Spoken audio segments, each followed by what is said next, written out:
Okay, let's see if I actually have this working. Let's see.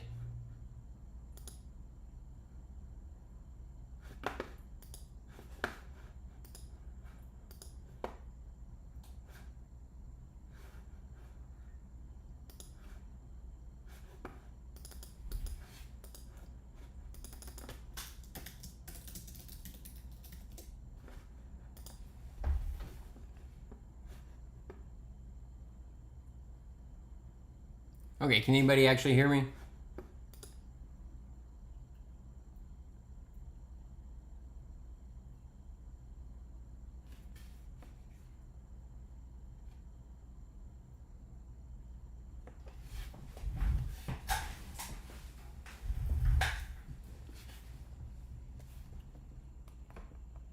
Just waiting for folks to join here.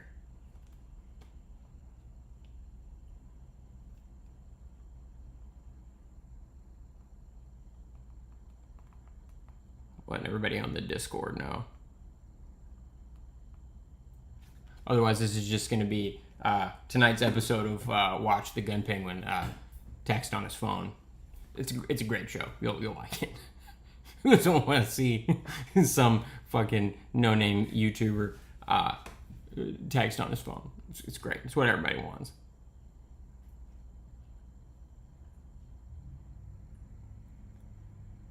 All right, let's wait for some more folks to get in here.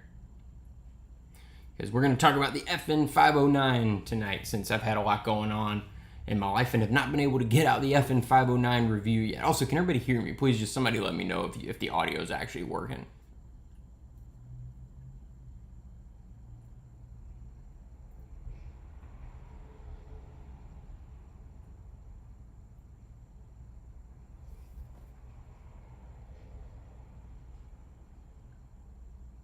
Any luck on the audio? Let's see. Let me check my super janky freeware software and see if it's working. Yeah, it looks like it. Looks like it's working okay.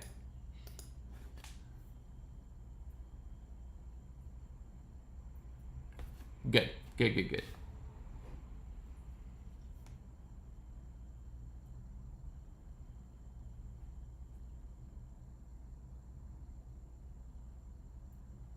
All right, so who's here right now?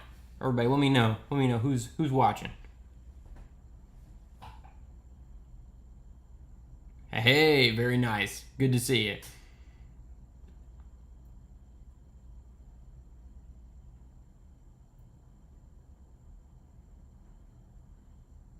Who else? Who else is watching?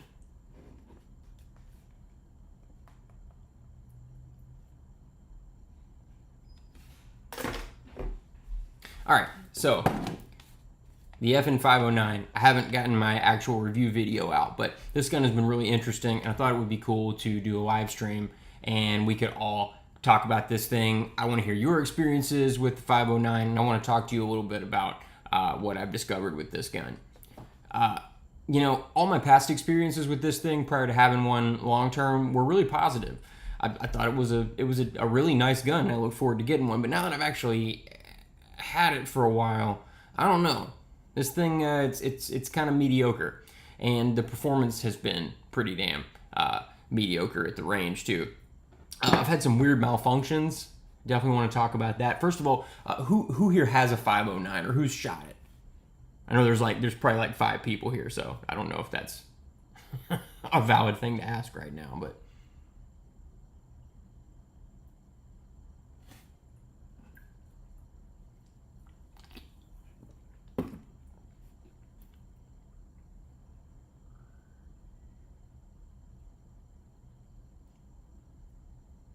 Okay, might have no takers on that.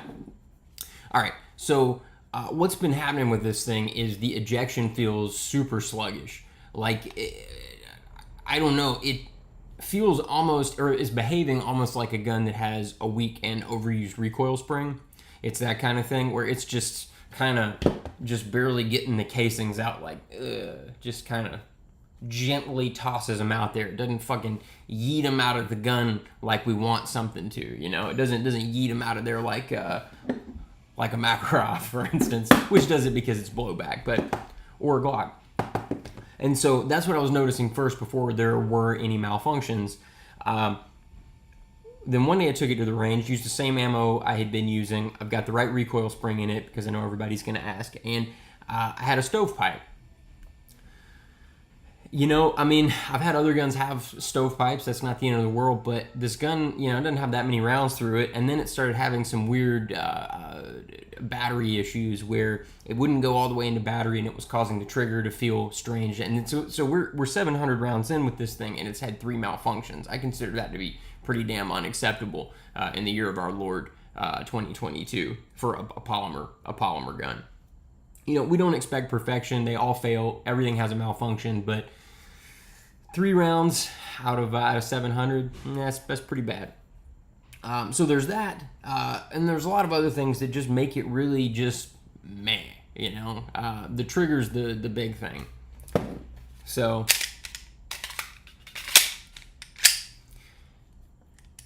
there's all of this take up, which is it pushing the striker to the rear, because this is a partially pre-cocked striker design like the Glock. You have all this take up. I want to see if it felt the same with my other hand. It's very creaky, very gritty, feels sort of sandy. Then you hit this wall, and then you've got your break.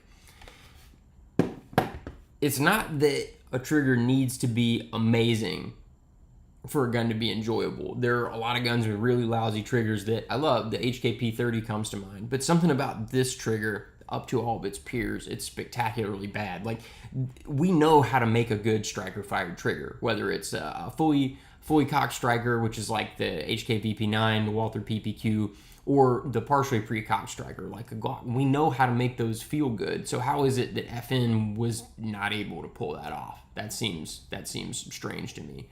Mark W asks, is the M&P trigger better? The M&P is another one of those guns that the trigger is kind of shit on that one too. And I don't know which of those two I like better. Maybe I do like the M&P trigger slightly more than the 509. That's a good question.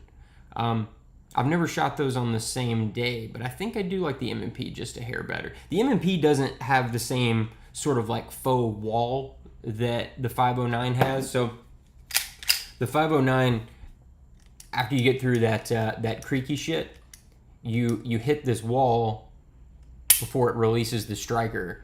And something's kind of changed on my gun recently, where that wall used to be super crisp, and now there's some stuff going on in there, some grittiness there too. So yeah, maybe I do like the M&P better.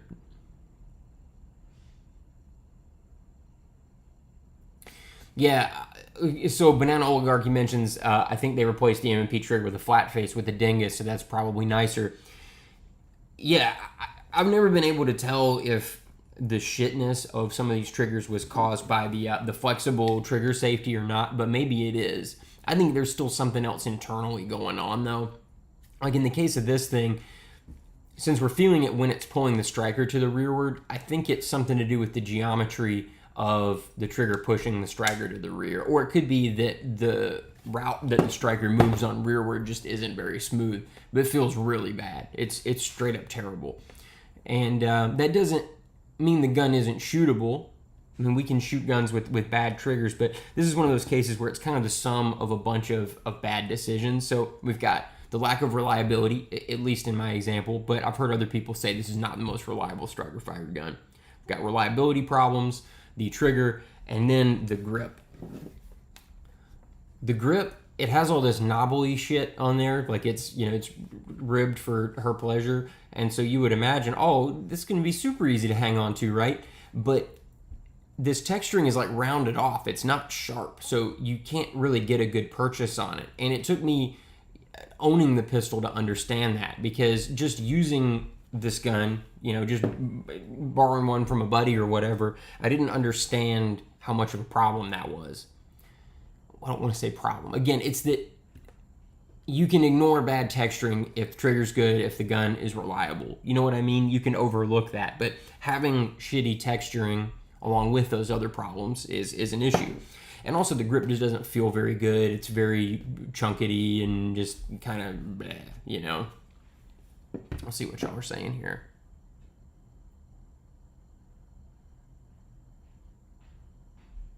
Yeah, the P320 trigger is definitely better than the 509 for sure. The P320 trigger is really light. Banana Oligarchy says, I wonder if the striker cocking weirdness pertains to all the issues with the strikers breaking at an unusually high rate.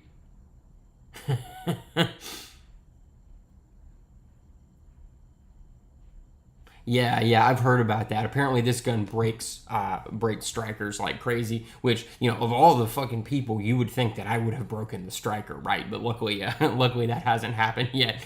Hey, there's still time. But maybe it does. Maybe there's something weird with that channel, with the striker channel. I know a few people had said that there are machining marks inside the striker channel. I haven't pulled the striker out to actually look and see yet because I haven't shot enough rounds through the gun to get it dirty enough to warrant taking it apart. I just lubed it and started testing it because after 700 rounds, it doesn't need any sort of cleaning or maintenance yet, in my opinion.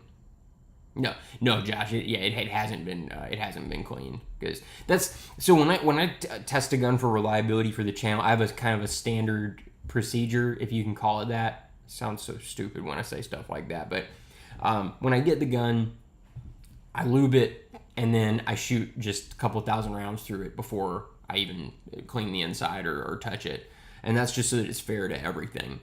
Because otherwise, if this gun gets cleaned sooner than the other one does, so does that give it an unfair advantage or does that induce a malfunction? We can't say. So even though none of the shit that I do on this channel is scientific, that's at least as close as I can get to trying to control the variables and control what I'm doing here. Mark says you could always go with the preposterously priced 509 LS Edge for like $1,300. Yeah, I've seen that thing. And so we talked about reliability, we've talked about the trigger, and we've talked about the grip. The other thing that sucks about this gun is the price. And I hate to talk this way about it because this is made right down the road from me. This is made right here where I live. And it really, really sucks. I wanted this to be amazing. But the price is outrageous. This is the tactical model, so I think, what are these, $900 or something like that? It's really, really crazy. The standard model is crazy too, though. The standard model is what is it, $700 or something, and then these have no resale value, no resale value whatsoever. So that really sucks, and I just feel like FN kind of didn't think this through. I don't know. They just didn't think it through. So the market just clearly doesn't like this gun. Like, people buy the initial one and then you can't get rid of it. Correct me if I'm wrong. I haven't looked in a while, but I don't think the tactical version, if you sell it, is actually even worth that much more than the standard model on the used market. I think the only one that sells pretty well in the used market is, I think, the FNX 45 or whatever. People really like that one, but. Yeah, Josh says, I know that the Glocks have a striker sleeve and others like the 320 don't. That could be a factor. Some folks have mentioned that in the with the 509, as far as I know, I think the striker is metal on metal in the striker channel, I think, which, yeah, in our dear old Glock, that's not the case. Yeah, Colleen Noir loves this gun. Yeah, he absolutely does. And hey, Osmium, great to see you, man. I really appreciate you stopping by. And yeah, it's always great when you're here. But yeah, and I don't think the popularity is going to increase unless FN makes some changes. But it takes them so long. We all knew the FN 5.7 had problems, and it's been like 30 fucking years, and they're finally releasing like a Gen 2 of the 5.7. So, there are some things to like about this gun, but I don't think they outweigh the problems. So what do I like? Well, I love the sights. To say that I like the sights would be an understatement. These are fantastic sights. They're really, really great. And this is actually a plate. The rear sight is attached to this plate that screws down into the optics cut, and it still has a dovetail in there that you can put a regular sight in, and that's really, really cool. I love that. That's fantastic. So I love the sighting system, and that makes it all the worse that the rest of it just doesn't quite hold up. I also love the mag release. It's ambi. That's fantastic. And the ambi slide release is really great. It's got this little fence around it that keeps you from hitting it by accident or riding it with your thumb like a lot of the European guns. It's just great. Those small touches are really fantastic. They're great. Let's see.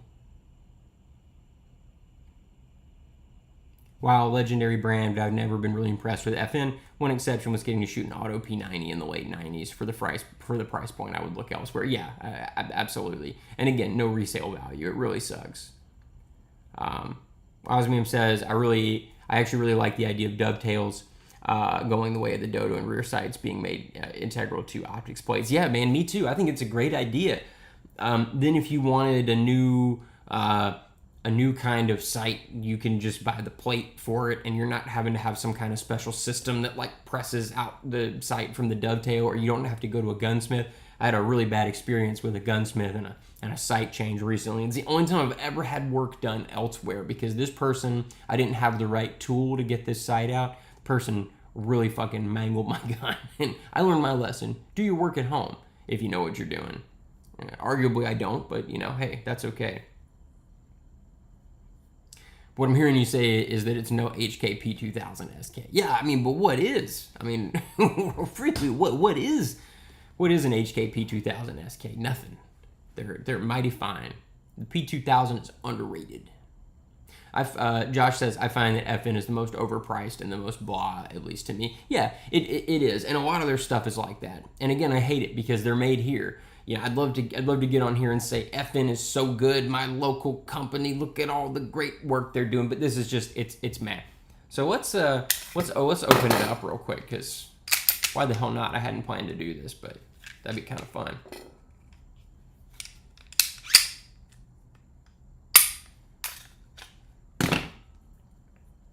So it's very dirty, because I haven't cleaned it. But yeah, it looks like the yeah, there is no striker sleeve.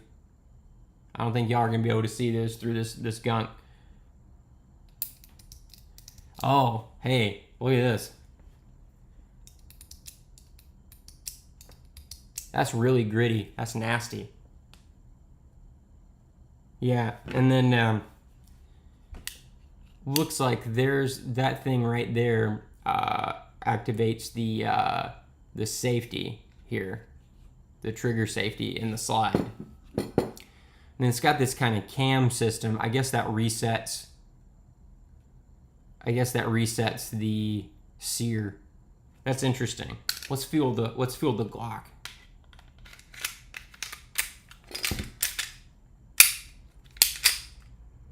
I don't know why I put it back together. We really didn't need to put it back together for that, did we?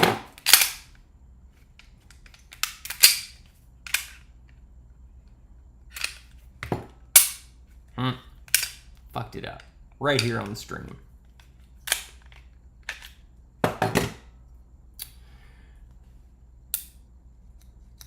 The Glock's smooth. That's really funny. Yeah, look. No grittiness. And maybe it is because of the sleeve. Maybe that's exactly what it is. But the question is the FN509 gonna wear in? That's a question.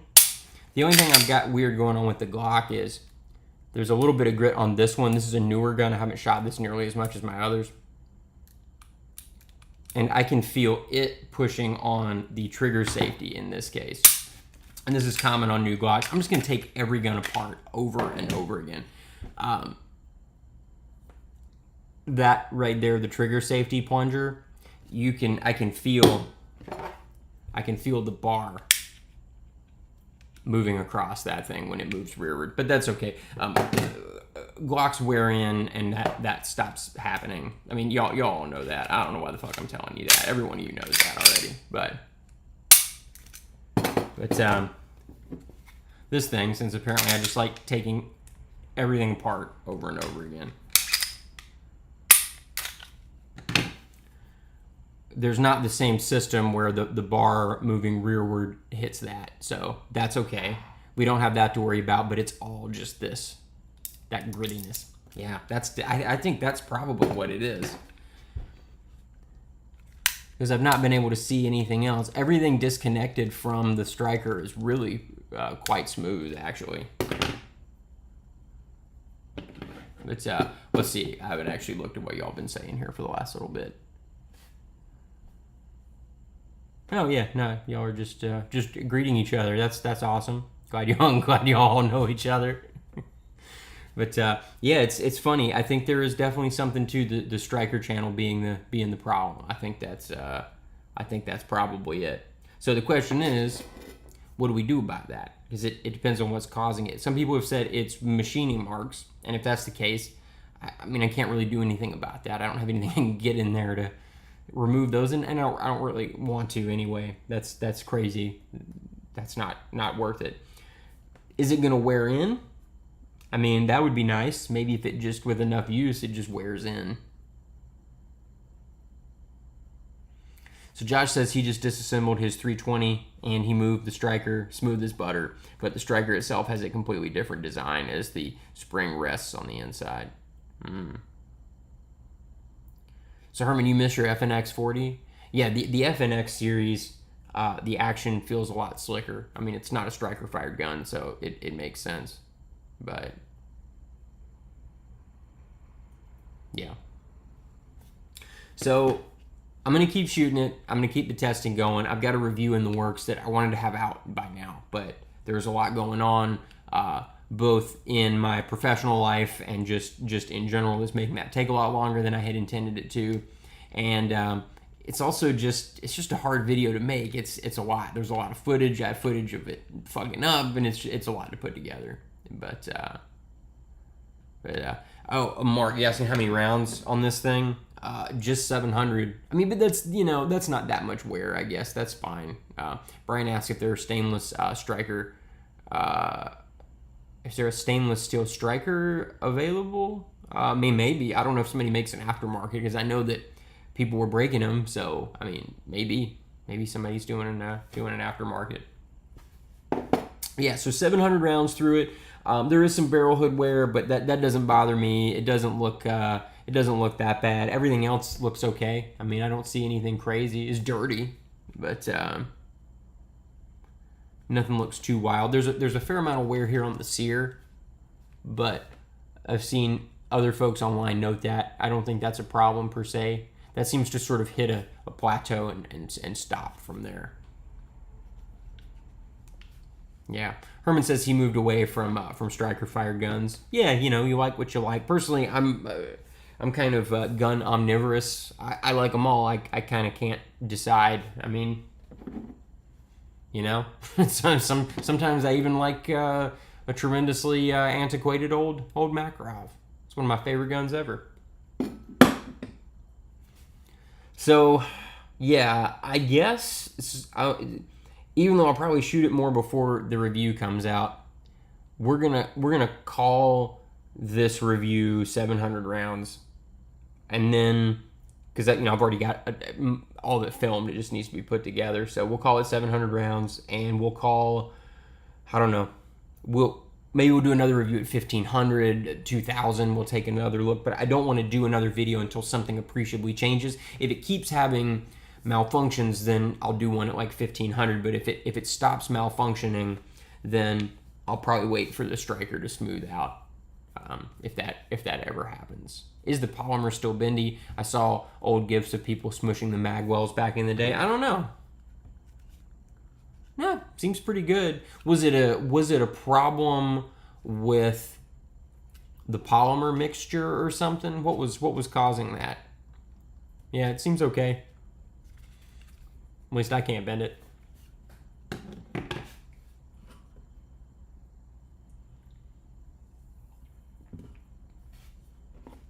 Let's see what people are saying on Discord. If anybody's watching. No, I think y'all are all here. So, yeah, I'm just really disappointed. And there have been a lot of other guns that I've tested this year that were so good. And yeah, I'm incredibly tired of plastic striker fired pistols. I'm bored to fucking death of them. My God. But this was something interesting, so I did want to review this one. But another thing that's been really interesting this year has been Janics. I've tried out a couple of Janics, and the Janics work great for far less. And it's funny, the Janics hold their resale value because they are so good. So like a used Janic and a used FN 509, the 509 is still worth more, but the disparity is not nearly what you would expect it to be if they're used, because the Janics are known to be highly functional. And so I've got a smaller Janic and a bigger one, and both of them have been really, really reliable, shockingly so. And so I hate to say it, but if there was a 509 on the table and a Janic TP9, I would probably choose the Janic because I know the Janic would work. The Janic's based, it's pretty much a Walther P99, PPQ kind of thing. It's just a really, really good, reliable gun. I really, really like the Janic.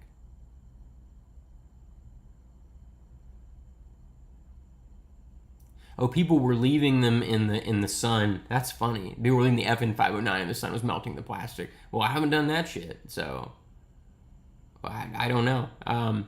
Mark says, I know this is supposed to be about FN, but have you tried the PSA Dagger? No, I haven't. Another locally produced gun. I haven't tried it yet because I'm probably not gonna get any new polymer striker fired guns for a long time. I mean, unless if a company wants to send me one to test, that's fine, but I'm probably not going to seek that out. Everything that you're seeing on the channel and have for a while is stuff that I've had for a while too. Would I trust the FN 509 on a raid of Mar-a-Lago? Yeah, I don't know. I don't know. That could be a dangerous situation. I don't know if I'd trust it. Would you consider the Janic to be just as good option, or a genuinely good pistol, if that makes sense? Yeah, see, I don't see the Janic as just as good. People always go, well, this is just as good as the Glock. The Janic's just a good pistol, and it happens to be cheap, but it's a good pistol. Now, I'd rather have most anything else, really. I'd rather have a Glock or a Walther or one of my HKs. Of course I would. But if it's between something that doesn't work and the Janic, I'm going to pick the Janic. The Janic is better than a lot of the other meh stuff on the market, stuff that's a lot more expensive, things that don't work. I'd take the Janic over an M&P even, I think. So the Janic is, the only downside though is the trigger is really light. So just be careful with that. The trigger is outrageously light on some of those. As meh as FN is, I wonder how their update to the high power will turn out. I wonder too. God knows after the video I'm about to make, they're not going to send me one. Not that they would have anyway. Nobody knows who the fuck I am. Glock 40 for the win. I agree. The Glock G40. In fact, is that around right now? Yes, it is. Oh, yeah. That's a mighty fine pistol. And that always works. That's my sort of main pistol right now, whatever the fuck that means. I love the Glock 40. I'm eventually going to run out of 10 millimeter, and then I'm going to regret that I invested so much time in this thing. But not today. I regret nothing today. Is the 509 better or worse experience compared to your kerfuffle with CZ customer service? Well, what happened with CZ customer service, the gun was pretty much fine. Now, the first couple of generations of CZ P10C, I do have some reservations about the build quality, but supposedly all that's been fixed. So the biggest problem was CZ themselves. That really rubbed me the wrong way. A company just being like, well, we don't have any strikers in stock for one of the most popular pistols ever, or you can buy one from us when they come in stock. That really sucked. The problem was CZ more than the actual gun.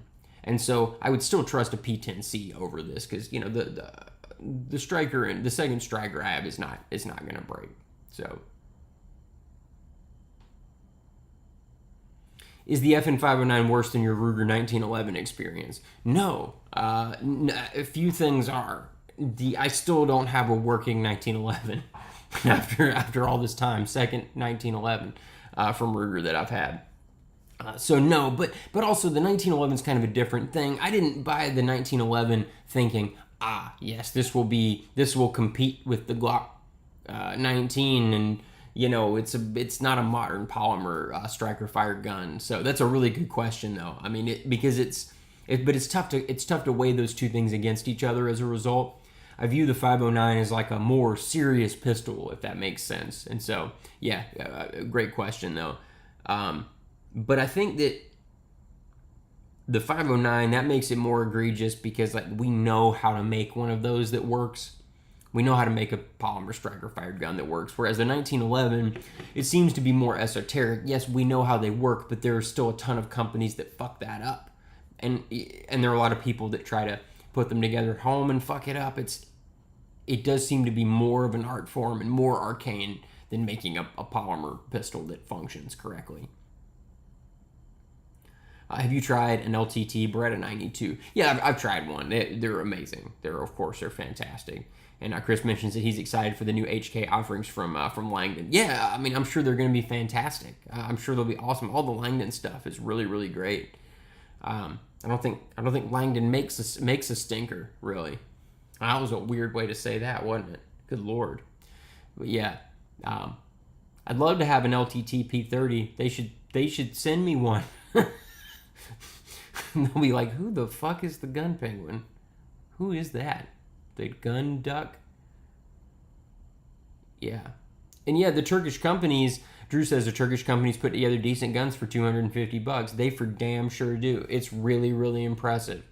And yes, the Turkish regime is absolutely monstrous. They are the fucking worst. But damn, their companies are making good guns. They sure are. They sure are. Hey, what's up? How are you, Neat Freak? How are you doing today? Welcome to our little late night chat here. Sorry for doing this so late, but the mood struck me, and I just felt like I needed to hop on here and talk to you fine people before bed, because I've got a hard work day tomorrow, and this is something fun to do before I pass out for that.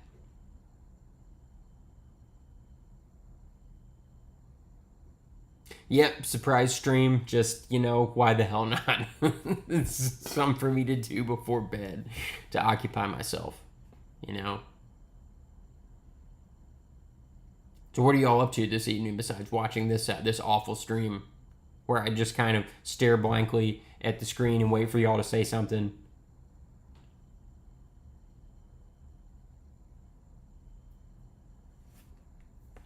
What compelled me to pick up a 509? That's a long story. I mean, it just seemed right, I guess.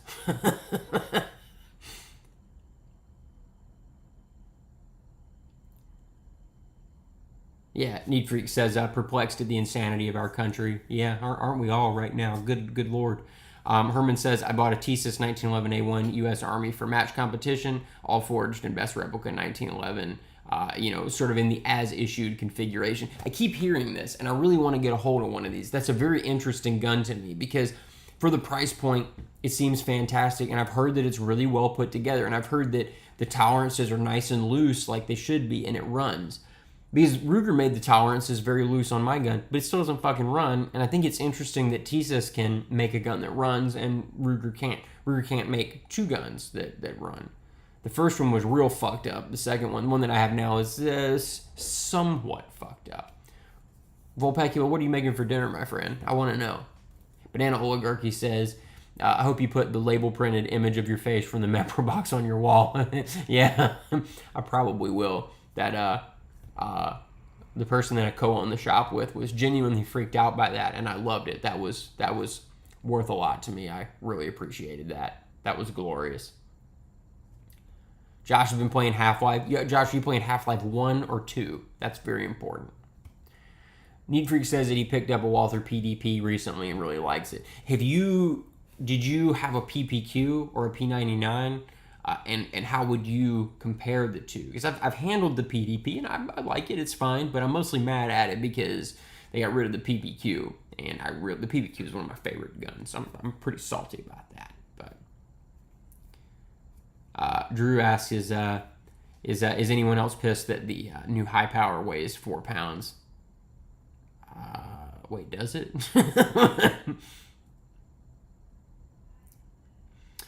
Channel Cat Chaser says, how do you have so many subscribers and so little content? That's a good question. And why is the quality of the content so poor? That's also a very good question.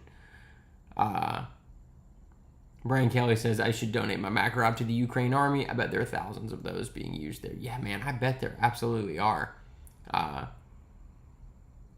Pan-fried veggies, Volpecula says, that sounds like a great dinner. Osmium says that Half-Life 2 is honestly up there with Star Wars in terms of most imaginative good sound design in media. Yeah, I would say that Half-Life 2 is one of the best multimedia experiences in human history. It is absolutely fantastic, and just talking about it makes me want to play it right now. Banana Oligarchy asks, have you tried the Gearson high-power clones? I've heard shockingly good things about them. Yeah, I've heard good things too, and I'd really like to try them. I have not tried those. I've tried a lot of things, but I haven't tried those. I'm trying to remember if we've even seen one of those in person. I don't think so. Need Free says, I don't know if any of y'all are guitar players or not. You know, we won't get too in the weeds on the guitar and amp talk, but he says he just picked up his first solid-state amp, an orange Super Crush 100, and is really liking it since the price of tubes have skyrocketed. Yeah, they're crazy. So I don't know if y'all know this, if you're not guitar players, but to boil it down to something simple, high-end guitar amps run on vacuum tubes, like old school vacuum tubes. I don't have one. I don't have one near my my desk right now, but like this this Fender Deluxe behind me. That's one of the hand-wired custom shop Tweed Deluxes. That thing runs on vacuum tubes, like technology from the 40s and 50s. And there has been a shortage of tubes because Electro-Harmonix is a company that had a factory set up in Russia that was making a lot of the tubes. Really, tubes were manufactured in 3 places. They're made in Slovakia by a company called JJ. They were made in China in the Shugang factory, and then there's the Russian factory. Well, the Chinese, which made my favorite modern tubes, they quit making vacuum tubes 2 years ago. I heard it may have been a factory fire. I don't know, but they're going to get back up and running eventually. Slovakia, they're still being made by JJ. In Russia, though, obviously we can't get Russian tubes right now. Electro-Harmonix may have worked something out with Russia. We're not entirely sure. We don't know what is going to happen with that. But the goal is hopefully, you know, tubes will get flowing again. But for right now, vacuum tubes are incredibly expensive and they don't last forever. So like this amp here, you have to change the power tubes, which are a larger tube, about once a year if you play it hard. And I've got a Marshall Super Lead over here that has to be changed even more often than that, again, depending on how much I use it. Well, I can only get tubes from this Slovakian company. I don't like the way they sound, but that's it. Those are the only tubes available, and everybody's trying to get them from this one factory. And because of that, there's just a fucking bottleneck. And so we're all trying to find alternatives to vacuum tubes right now. But not me. I'm still going to keep playing. I've got 1, 2, 3, 4, 5, 6, 7, 8, 9, 10 tube amps in here. And I'm just going to keep playing them. If I wear the tubes out in one, I'll just rotate it out and play a different one. But yeah, so that's the vacuum tube situation. And goddamn, I probably talked about that for 1,000 years. And Josh asks why we still use vacuum tubes, and the reason we still use vacuum tubes is because of the way they behave, because of the gain structure of vacuum tubes. Some folks have gotten better at replicating the gain structure of vacuum tubes digitally, but generally you still need the tubes to get the sound that you want. So Sterling says, just picked up a 509 compact. Not much on it, but not much time on it, but like it so far. Tried an Apex trigger on it, but it doesn't work for me. Let us know in the long run how reliable it is for you. As we sit here and talk about it, the thing that's bothering me the most about the 509 is really the reliability. The rest of the stuff, I guess I could kind of overlook. Maybe it'd still be mad, but I really think I'm bothered by the reliability problems. Volpecula says, do you think your experience with the Ruger 1911 is consistent with all units, or do you think you got a dud? People I've talked to say they ran well for them, but you know how gun shop people are. Well, man, I had two. So, and they both had the same problems. One was worse, and one I have now is better. And Ruger agreed with me that it was bad enough that they took the first one back and sent me a new one. I think, unfortunately, it probably was somewhat consistent because I got two in a row like that. And, you know, they knew the situation. They knew that I was going to review it, so they wouldn't have sent me another one unless they thought it worked. So, yeah, I mean, I think that probably is consistent with those guns. I'm starting to say, I probably just said amp instead of gun because we went on the guitar tangent. So I apologize. I'm going to say amp and guitar a bunch now by accident instead of gun. But you know, I see so many other 1911s that do work reasonably well. Like we've been talking about the Thesis. I just keep thinking that, God damn, I just really made a mistake by going with the Ruger. I really did. That was not smart. And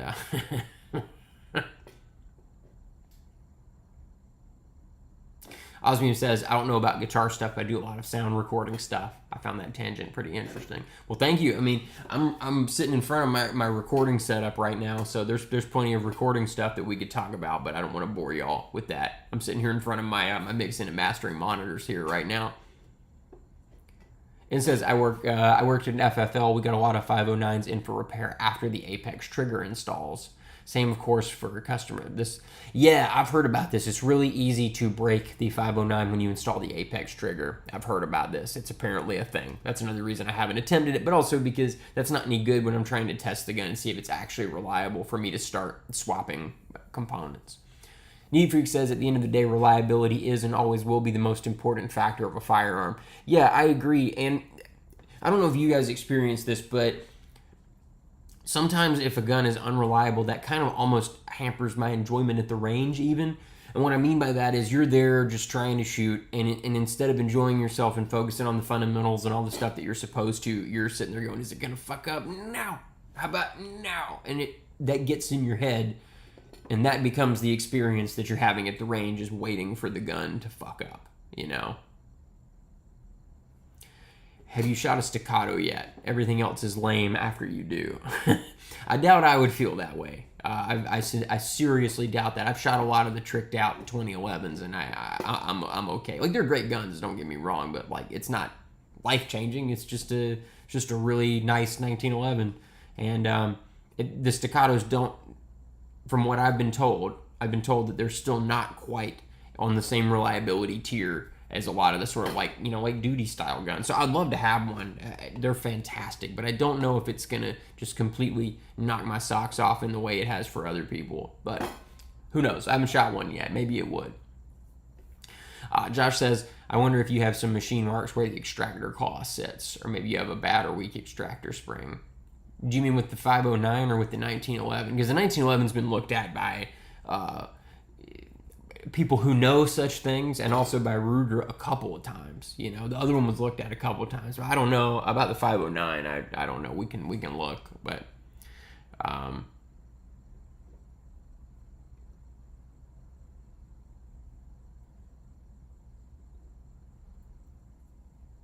let's see.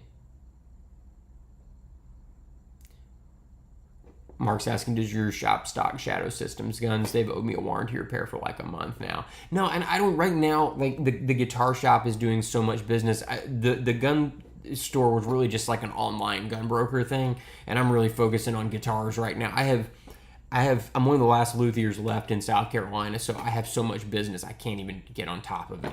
It's insane. Yeah, the Shadow Systems guns are cool. They're really cool. Volpegula says, on the topic of reliability, how do you personally practice malfunction drills? I ask because I don't shoot many, I think you mean unreliable guns. That's a really good question. So I'm ashamed to say, because I shoot so many things for reviews, enough of them fuck up that I've practiced a lot of reliability drills in my day, and I just tap it and rack it and move on. I know that's a shitty answer, but there are a lot of things you can do. Check it out on YouTube. You can You can kind of mess yourself up by switching some of your ammo out with snap caps, that kind of thing, and that stuff's it's really good for you. Or shoot a bunch of guns that just ain't that great,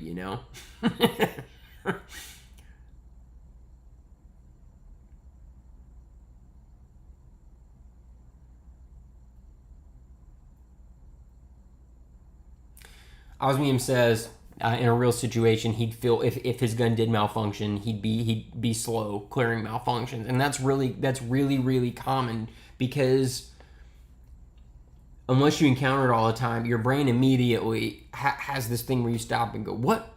Gun no work? Why?"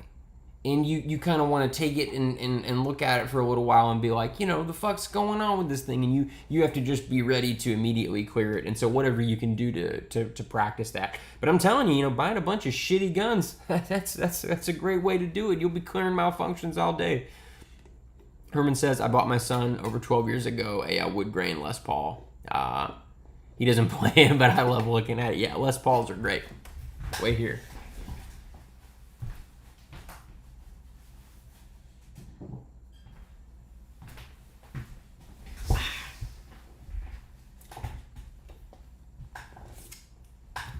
My main guitar right now is my Les Paul here. It's been pretty heavily modified. The only thing that's original is the wood.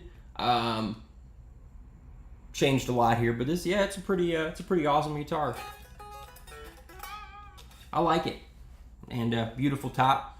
Weighs too much. Weighs a fucking metric shit ton, but yeah, it's beautiful. Can't go wrong.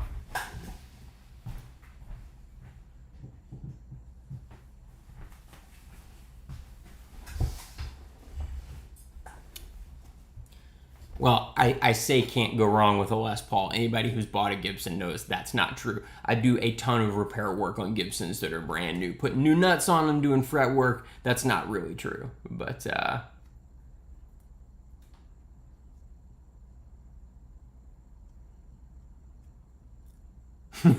Tim says, I'm not even a huge guitar guy, but that thing tightens my shorts. Yeah, the Les Paul it's beautiful. That's I've got kind of three main guitars that I play on studio stuff, and that's one of them. Then I've got a Strat and a really nice Telly, and those will do anything you need. They're amazing. So, getting back to like trying to increase stress on malfunctions, I'm trying to think if there's anything else you could do like to try and sort of induce that without snap caps. I can't think of anything. You could shoot terrible ammo.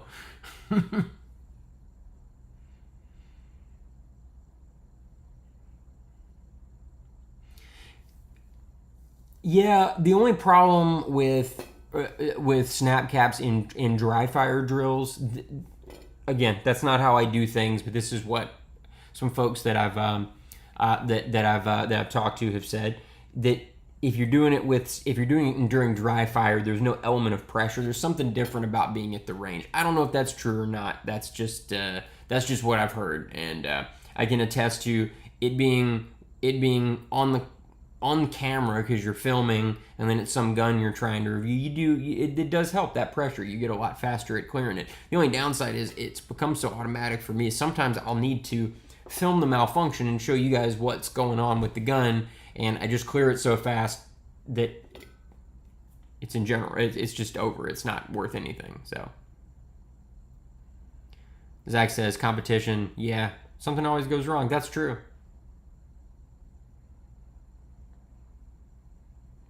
Osmium says a gun going bang bang gets your heart going in a way dry fire doesn't. I think that's probably true, but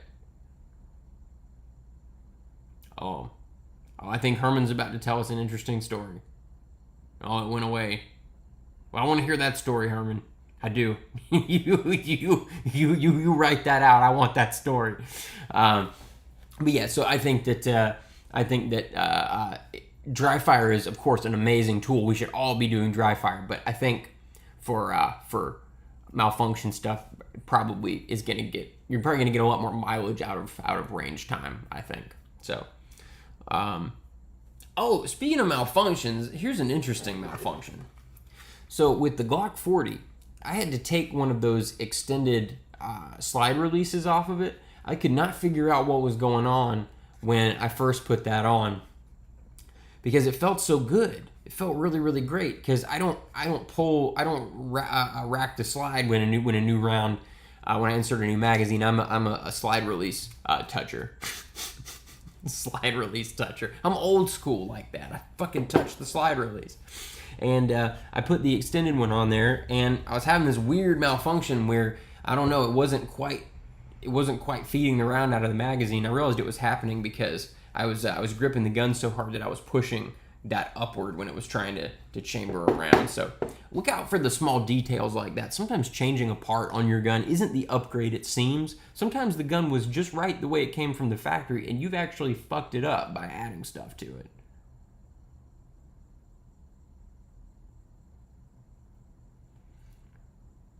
Eat Shoots and Leaves says, if you build habits and dry fire with proper safety, you stay calmer when it happens at the range.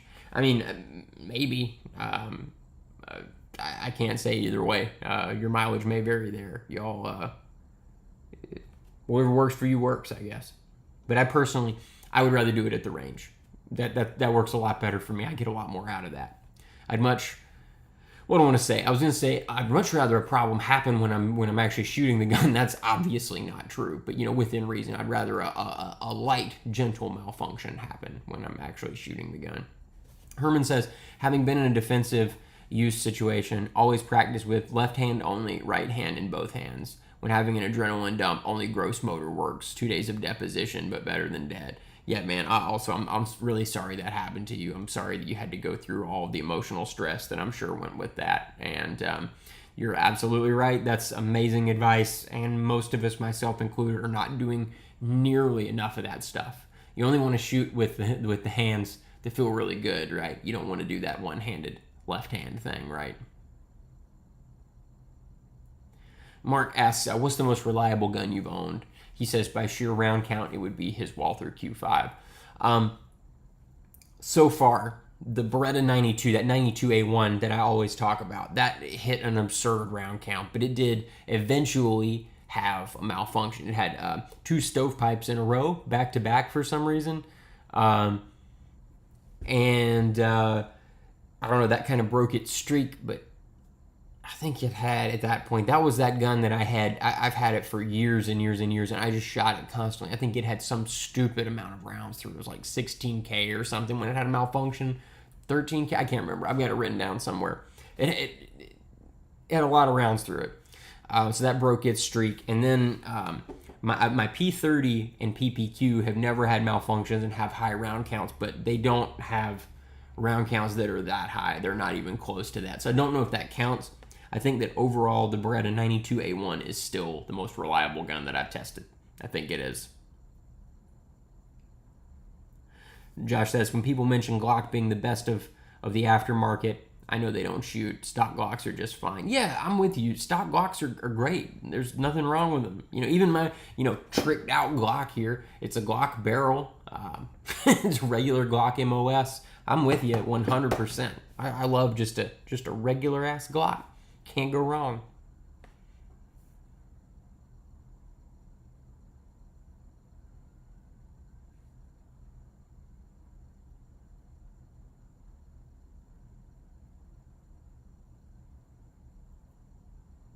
Yeah, Drew says, stop wasting time and go shoot the P30 8,000 more times. Yeah, I know.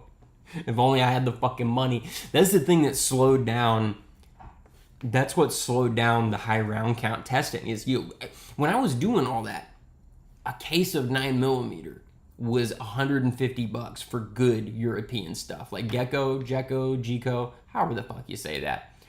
God, those were good times. I did not understand how good I had it. So I'd buy cases of it and I'd shoot 600 rounds in a sitting. It didn't matter. Shoot 800 rounds in a sitting. Who cares, right? I can't afford to do that now. Just can't afford it. So maybe one day when ammo prices get back down, I can go back to doing that. That would be really, really nice. But there are some things I'm going to come back to, but I want to comment on what Herman said here. He said, other takeaway, you better know everything about your handgun, how often you practice, how accurate, and know everything about your ammo. Man, that's good advice. And this is advice coming from someone who knows, someone who has been there. So we should listen to Herman. That's really good advice. Everybody stop and take a look at what he's saying there. That's all right. To back it up a little bit, Osmium asks, "What do you think is the most shootable stock handgun?" That's a good question. But I think we need to break that down into categories. Are we talking about most shootable double action, single action, hammer fired guns, striker fired guns, and what's the skill level of the shooter? Because that matters a lot. Somebody who's brand new to guns might find a striker fired gun a lot easier to shoot because there's not as much stuff to worry about. You just point it and pull the trigger. But for somebody who's been shooting for a while, I find a Beretta 92 more shootable than a Glock in some ways because I like the trigger so much more. So it's really going to depend on a lot of factors there. But that's a great question.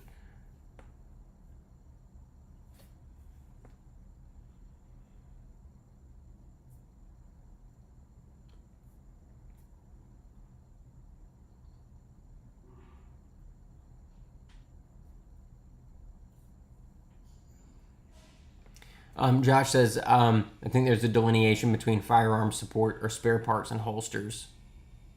Yeah, that's there's quite a big difference there. Those are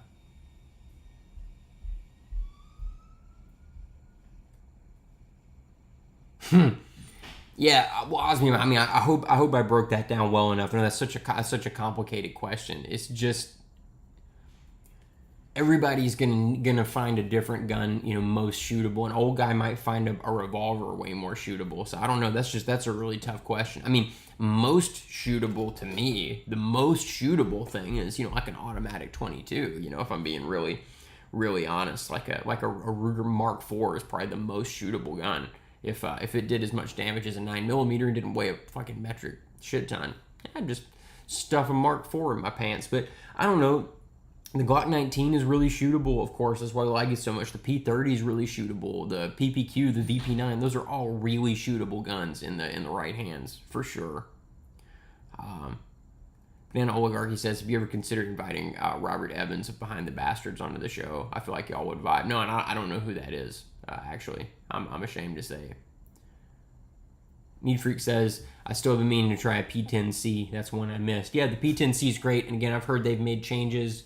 The new iteration, I think they're made here in the States, and I think they've solved some of the problems that I complained about. I think some of the parts are a bit more robust.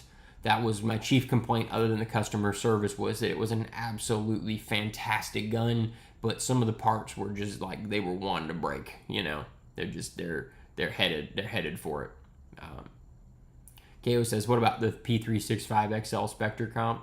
Yeah, seems like a good gun to me. I don't have one, but seems great, I'm sure.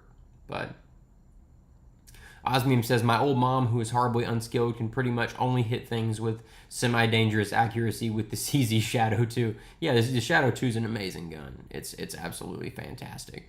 I still, though, my experience with CZs, even with the SPO1, is that the SPO1 Tactical, it's all right. Those to me have been the most overrated guns that I've shot, just CZs in general. But the Shadow 2 is not overrated. They're fantastic. But the Shadow series for me is kind of the first ones that I felt and gone, oh yeah, this is what people were saying all CZs felt like.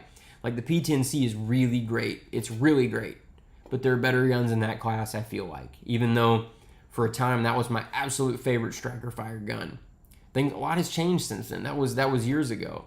And the SPO1, I feel like it was quite a letdown for me when I actually started testing it and shot it for years and years. It's all right. Eat Shoots and Leaves Tactical says 9mm 1911s shoot the best for me, but they're generally unreliable because they're outside my price range for a carry gun. Unless they're outside my price range for a carry gun, so I carry Glocks. That makes sense. Yeah. Thomas says, have you tried the CZ75 SPO1 with the Omega trigger? No, I have not. I have considered, I've thought about sending it away to be Cajunized. Probably still going to do that. But god damn, that's a lot of money. Like, it's as much as another gun just to make the SPO1 feel like a Shadow 2. It'd feel a little better than a Shadow 2, but still, I don't know. I'm just... The CZ thing has been very disappointing. The Scorpion too. The Scorpion is one of the most disappointing things I've ever purchased. That is really, it's a real piece of shit sometimes. Well, I'll try the Omega trigger then. Next time I'm at a gun shop that has one, I'll feel the trigger and just see what it's like then. Maybe that's a worthy swap then. Is I could sell the SPO1 and then to the tactical and buy the Omega. Have you ever had a chance to shoot any of the micro compacts? Yes, I have not shot the Hellcat, but I haven't shot the Shield Plus, but I've shot the regular Shield, which feels similar enough. You know, they're in the same sort of size ballpark-ish. I've shot the 365. I've got the 43X. The 365 I like okay. It seems I have some concerns about its long-term durability, but I think if you're going to get it and not just crank rounds through it, I think it's great. Really great gun. But it's probably not one that you want to get and shoot 1,000 rounds through it in a weekend. But and also it's not exactly the same, but you know, I've got an EC9, a Ruger EC9S, which is in the same sort of thing as the 365, where like I don't think you should get it and shoot a million rounds through it in a couple days. But that's interesting. Osmium says if blindfolded, he's not sure he could tell the difference between the 365 and the Hellcat. I have no experience with the Hellcat, so I can't say.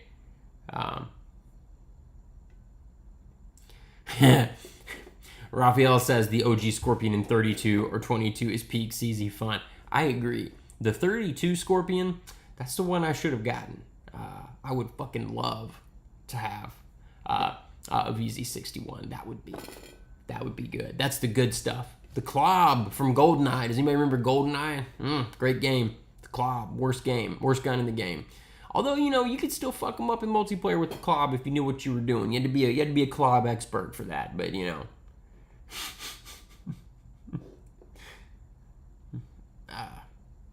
Thomas says that he likes his HK VP9 a lot. Yeah, the VP9's killer.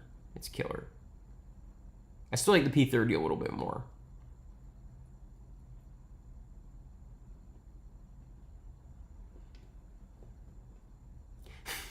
Banana Oligarch, asks if you were in a survival scenario against hostile forces, which I don't know what that is. Hostile forces, maybe commenters on my channel. Would you rather have a 16-inch AR with a missing rear sight, but with a front sight block, or a Ruger 1022? Well, see, I don't ever run irons on any of my rifles. It's been so long that, you know, outside of something old, I don't know if I even remember how to use rifle irons. So we're going to say that if it doesn't have a rear sight, it's because I took it off and it has an optic on it, because I'm a smart person. And, well, that's not true. And I put an optic on my AR. So I'm going with the AR with an optic on it. I need that optic. Or the Ruger 1022 with just the sights. I don't know, you can fuck them up with a Ruger 1022. What's my magazine like for the 1022? That's important. Josh says the problem I have with the 43X is its lack of grip texture. If it had the texture of the double stack Gen 5s, then I'd be over it. I'd be all over it again. Yeah, that is kind of a problem. The texturing does, I don't want to say it sucks on the 43X. It's intentionally kind of light so that when it's next to your body, it's not going to rub the skin off. But I agree, they may have gone a little too light. My problem with the 43X is that now that we have all these other double stacks out, the 43X just feels miles behind now. It doesn't feel like it's in the same league anymore with something like the 365. Even though I think the 43X is a much more durable gun than the 365, I think the 43X is going to last a lifetime if you buy one. It just feels a little bit behind because of the magazine. Glock has really hamstrung themselves with the magazine design. So if you go with a polymer magazine, polymer has to be a lot thicker to have the same overall strength as a steel magazine to be durable enough. And so we're losing a lot of mag space to that polymer. And so if you have a steel magazine, there's a lot more bullet stuffing in room inside the magazine than there is with a plastic mag. I love the Glock plastic mag, but I'm saying that they may at some point have to make a steel mag in order to compete. You know, and that's where the shield mags come in, but the shield mags aren't reliable enough. I would know, I have some of them. So the 43X, until the magazine situation, the capacity situation is solved, it's just not as competitive as it could be. And it feels a little bit behind. At the time, there hadn't been this new wave of double stacks. I was so excited about it. I love the 43X. It was fantastic. But now it just feels a little bit I don't know, just feels back a ways at the back of the pack now. Let's see, I missed a lot of stuff. Mark asked if I reload. No, I don't, unfortunately.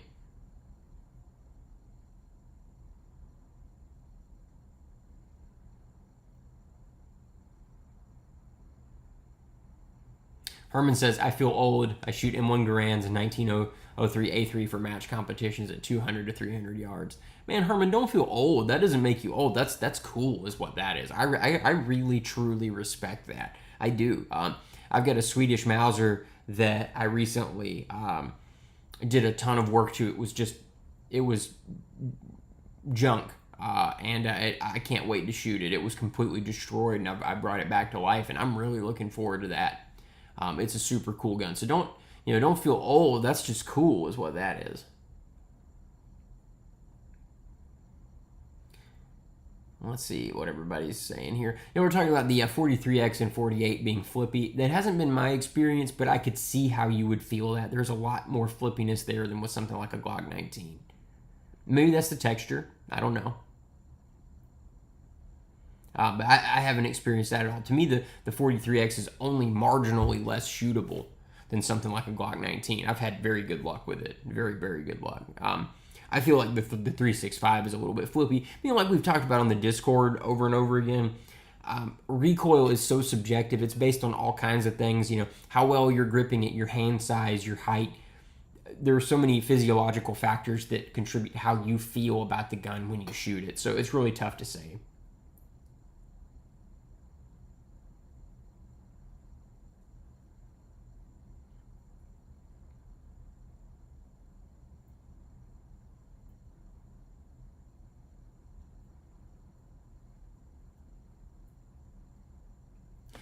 Eat Shoots and Leaves says, what challenges should be looked for when buying a P30 that you plan to put a red dot on? Some of them I don't have one nearby where I can grab it, but some of the P30s have like a void in the slide. Maybe all of them do. I can't remember right offhand because I know some of them they have to weld a plate inside. But HK hollowed out the area on either side of the firing pin channel on a lot of them, mine included. And so when you mill the top off of it to put an optic in, there's just nothing there. It's just open to the elements inside. And so some companies were having to weld a piece of steel in and then mill into the piece of steel. And so I think that's the primary challenge, but maybe they've changed that. I don't know. But that's a big challenge. Volpecchio asks if you had any range time with the Ruger Max 9. No, but which is sad. I'd really like to try that. I've got an EC9S, but I haven't tried the Max 9.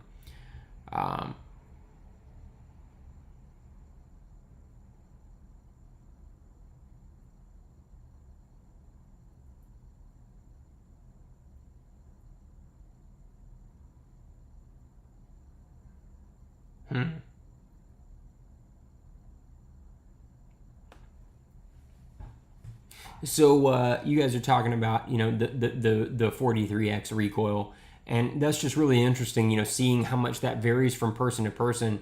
That's exactly what I'm talking about. It's so personal what we experience when you fire a gun. Like, to me, the G40 is totally manageable. I've been shooting Magnum revolvers for years, so to me, this is no big deal. But to somebody else, that might be painful or unshootable. And there might be somebody else who's never shot a gun before, but due to some quirks of physiology, fires the G40 for the first time. And it's like, yeah, it wasn't that bad. It's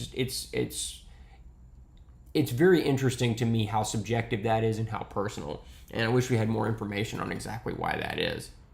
And Bailey asks, you still carrying the combat droid on? Yeah, most days. Yeah, absolutely. Thomas asks about the best option for USP slide milling. I don't know right now. Maybe Right Armory. That might be. Have you ever shot 5.7? Oh, yeah, absolutely. Yeah, many times. Yeah, it's great. It's a cool caliber. I mean, I don't have enough money either to shoot it regularly, which is why you don't see it on the channel. But yeah, I've shot it more than a few times, and yeah, it's great. Neat Freak says he has a Scarab. Me too. It's killer. I love the Scarab. It's great. The Scarab has some of the best grip texturing. I love the skateboard tape on the Scarab. It's really, really great. I like it a lot. Yeah, it's good. Any other Microtech fans out there?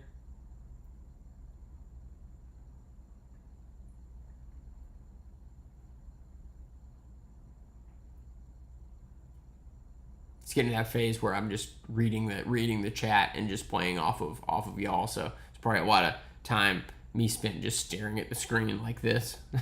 The fuck are they gonna say next? Entertain me, chat. Entertain me.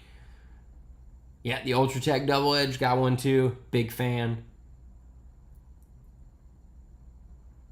Huh. You got an LUDT and it's not as sharp as you thought it would be. You might want to send that to them. So, hey Thomas, thank you, my friend. Have a wonderful evening. It was really great talking with you. Have a good night. KO says the LUDT wasn't as sharp as they thought it would be. You may want to call Microtech about that because their quality control has been slipping a little bit. You guys probably noticed I used to review them all the time, right? And then I stopped. First of all, their warranty, I shouldn't say this. Fuck it, I'm going to say it. Their warranty procedure used to be a little bit different.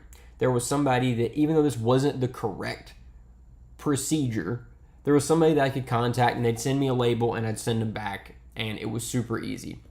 Well, somewhere along the way, they quit doing that and I had to fucking fill out this form and do all this shit to get my knife sent back. And I have so many of them that really pissed me off. Really didn't like that. And I know that's petulant to say, but it's annoying. Like, there, with that came also this just sort of overall drop in QC. The springs would break or it would have some kind of manufacturing error and it would have to go back. And it got to a point there where 50% of all the new Microtechs that I bought were having to be sent back. And I know that this is the fucking, dumbest fucking white guy problem, me complaining about how my stupid fucking fancy automatic knives have some kind of aesthetic detail that needs to be changed. I know that. But it doesn't change the fact that I paid a lot for the knife and it shouldn't have looked that way and it started to piss me off. And so I don't really do the Microtech thing as much anymore. I tend to buy knives from other people, but it doesn't change the fact that Microtech makes my favorite knives ever. I love their designs. Now for fixed blades, I really like attention to detail. Attention to detail is my favorite fixed blade maker.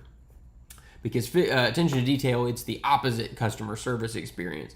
But my point in telling you all this is that you can contact them and they can resharpen the LUDT because I've actually sent them stuff to be sharpened a bunch and then they just like fucking didn't sharpen it enough and it had to go back. So, that's... Yeah, and Needford, you're absolutely right. That's just the nature of a lot of industries. Like, everybody is fucking doing bad work now. It's just, everybody's doing lazy work. It's just the way it is right now. Josh asks, what, in my estimation, is the most overrated gun manufacturer? Man, I don't know. That's a hard question. Well, we've talked about FN. FN is very overrated. I hate to say it. Again, I'm slandering a local company here. We're not slandering if it's true, but I think FN is pretty overrated. I think they really are. But maybe more overrated.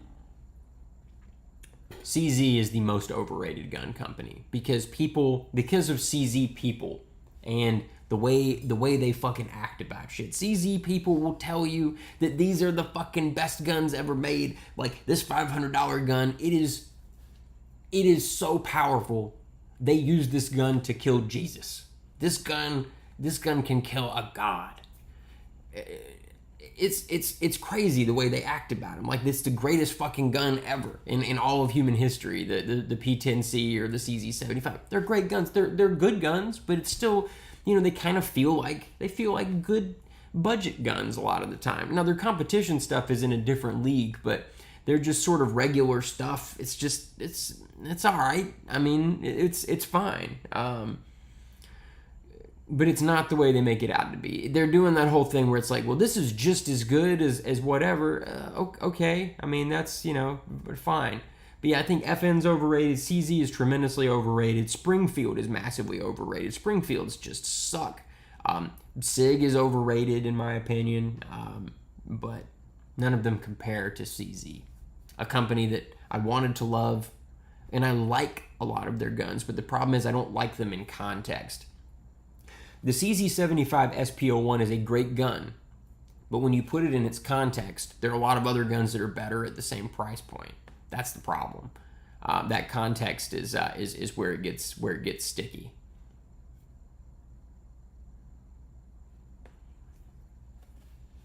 Zakadaka says, Zombie Jesus is hard to put down at Easter. I mean, I know.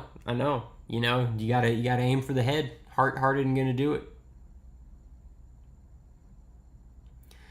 And Bailey says, I don't say staccato is overrated too. I don't know, I haven't shot one yet, but if it's like the other 2011s I've shot, yeah, they're pretty overrated.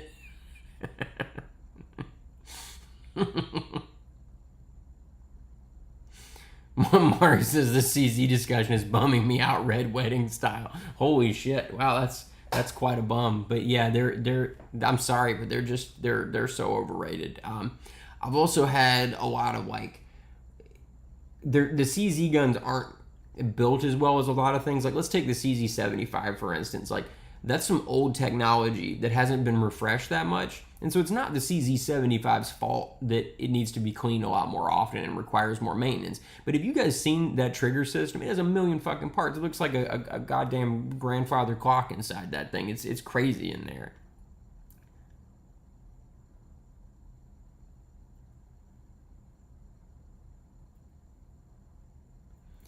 Osmir says, I think Glocks may be underrated by our community. That's probably true. I love Glock, but I think that, we on the TGP Discord will go fucking crazy for some Berettas. Like, I think the Beretta reigns supreme on the TGP Discord and the and HKs totally. But like we go wild for those guns.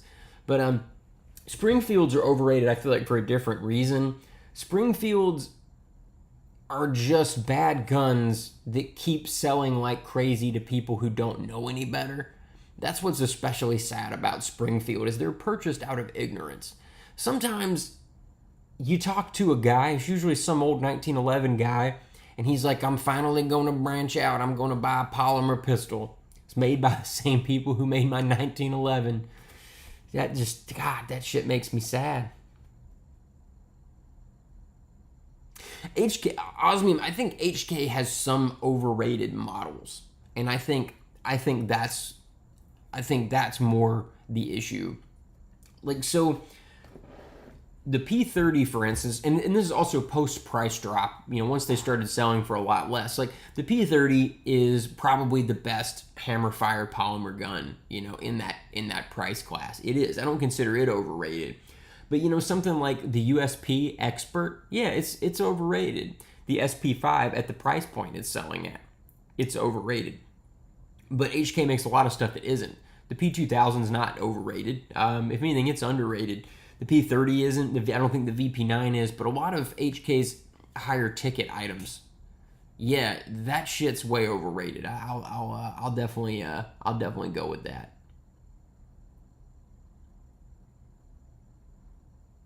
Yeah, the Mark 23 is overrated for sure.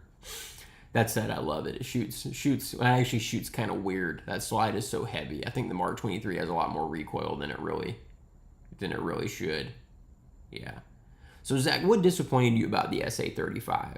Did you have one? I think you may have had one. I can't remember who had one, but did it malfunction or something? I can't remember.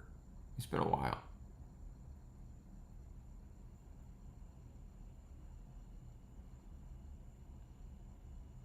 Yeah, the Mark 23 is cool, but imagine how cool the Mark 23 would be if it was $1,000 instead of like $2,500. Wait, your SA35 fucking blew up? No. So many FUDs are gonna be so sad. Please say it ain't so. I really need clarification. I'm not fucking around. Somebody please tell me what happened to his high power. I almost called it a high point. Tell me what happened to your high point.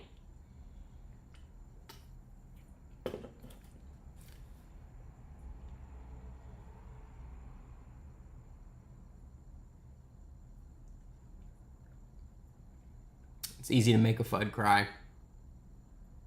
That said, FUDs have some nice guns, though. You know, that's the thing. Every FUD always has something super cool. Like they always have like a Car 98 or something for you to shoot, or like an M1 carbine.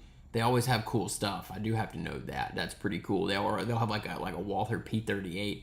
So, you know, I do enjoy shooting with the FUDs sometimes because they have all kinds of cool shit that I wish I had but I can't afford. So I can mooch off of them, and they can sort of feel sad that I don't know any better, you know. God, I hope they don't sporterize their Gevers.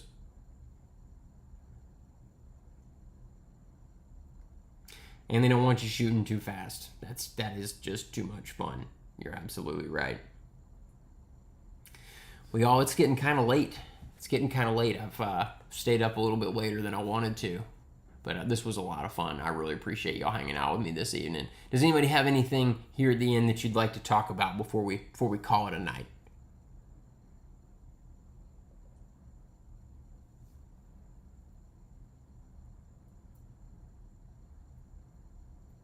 I will, and I'm sorry it takes me so long to make a video. It's just the editing is quite complicated. I don't know if it comes across what it takes for me to edit one of those videos. Filming it's easy, but editing it is fucking hard.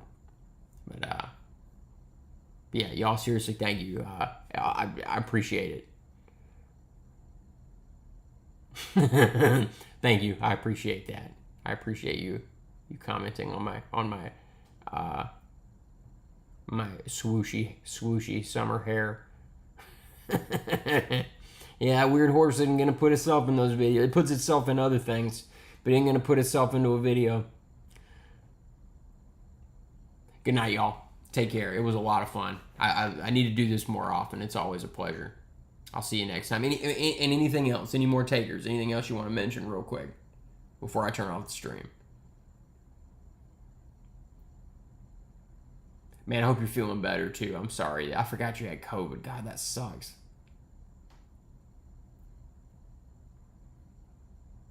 All right. Night, night. Night, night, humans. Night, night.